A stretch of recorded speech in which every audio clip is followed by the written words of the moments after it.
সম্মানিত ভিউয়ার্স, আসসালামু আলাইকুম ওয়া রাহমাতুল্লাহি ওয়া বারাকাতুহু। আশা করি সবাই আল্লাহর অশেষ রহমতে ভালো আছেন, সুস্থ আছেন। এই চ্যানেলে আরেকটি নতুন গুরুত্বপূর্ণ ভিডিওতে আপনাদের সবাইকে স্বাগতম। আজকে আলোচনা করব ষষ্ঠ গণবিজ্ঞপ্তির আবেদন স্থগিত হচ্ছে। বিস্তারিত থাকছে ভিডিওতে। এই ভিডিওটি দেখার আগে যারা এই চ্যানেলে একদম নতুন তারা অবশ্যই চ্যানেলটি সাবস্ক্রাইব করে পাশে থাকা বেল আইকনটি প্রেস করে দিন। আর যারা ইতিমধ্যে সাবস্ক্রাইব করেছেন তাদেরকে জানাই অসংখ্য ধন্যবাদ। ষষ্ঠ গণবিজ্ঞপ্তির আবেদন স্থগিত হচ্ছে।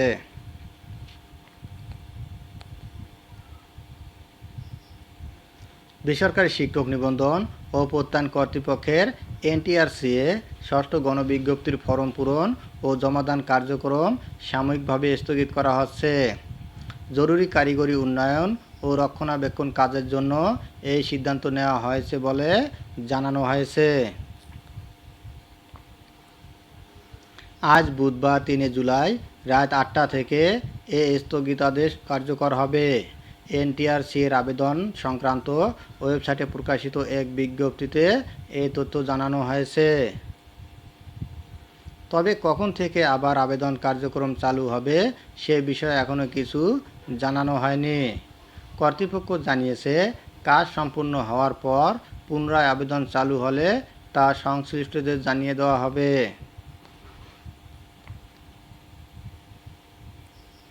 এর আগে সারা দেশের এমপিওভুক্ত বেসরকারি শিক্ষা প্রতিষ্ঠানগুলো থেকে 1,822 জন শিক্ষক নিয়োগ দেওয়ার লক্ষ্যে ষষ্ঠ গণবিজ্ঞপ্তি প্রকাশ করে বেসরকারি শিক্ষক নিবন্ধন ও প্রত্যয়ন কর্তৃপক্ষ এনটিআরসিএ।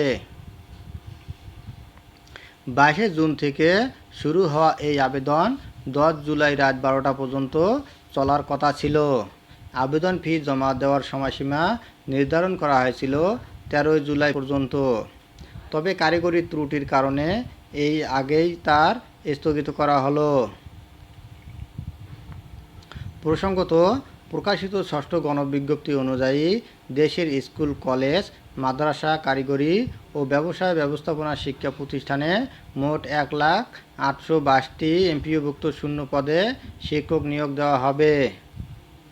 এর মধ্যে স্কুল ও কলেজে 46,211টি, মাদ্রাসায় 53,501টি এবং কারিগরি ও ব্যবসা ব্যবস্থাপনা প্রতিষ্ঠানে 1,110টি পদ রয়েছে।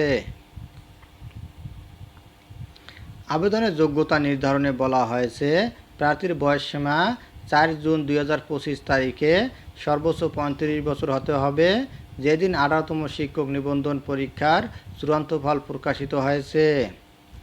পাশাপাশি নিবন্ধন সনদের মেয়াদ ফল প্রকাশের তারিখ থেকে 3 বছরের মধ্যে থাকতে হবে। বয়স ও সনদের মেয়াদের শর্ত পূরণ না করলে প্রার্থী আবেদন করতে পারবেন না। ধন্যবাদ জানিয়ে বিদায় নেওয়ার আগে আবারও অনুরোধ জানাই, যদি ভিডিওটি ভালো লাগে এবং সর্বশেষ এনটিআরসি-এর আপডেট নিউজ পেতে চান তাহলে অবশ্যই চ্যানেলটি সাবস্ক্রাইব করুন। ধন্যবাদ সবাইকে।